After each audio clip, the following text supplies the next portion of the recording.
आजोबा लाखो वारकरी पंढरपूरला जातात. नेमका आषाढी एकादशी काय असते?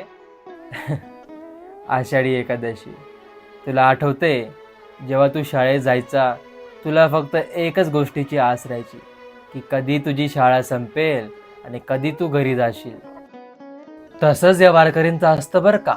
त्यांना पण आस असते की केव्हा ते पंढरपूर पोहोचणार. आणि माहितीये, त्यांना कसलीच पर्वा नसते, न पाऊस, न पाणी, न भूक. त्यांना फक्त एकच गोष्टीची आस, ते म्हणजे विठुरायांचे दर्शन. आजोबा पण जर ते इतकं चालतात मग त्यांना त्रास होत नाही का? हरी नावात कसला त्रास पोरा. जेव्हा गळ्यात टाळ, पांढरे कपडे, मुखात हरींचे नाव, इतकं सगळं आहे तर कसला त्रास, कसले वेदना. तुला जसं शाळा सुटल्यावर तुझ्या आईची आस लागायची, तसंच या सर्वांना त्यांच्या माऊलीला भेटायची आस लागते. आणि जेव्हा हे लेकं त्यांच्या आईला भेटतात त्या दिवशी असते आषाढी एकादशी.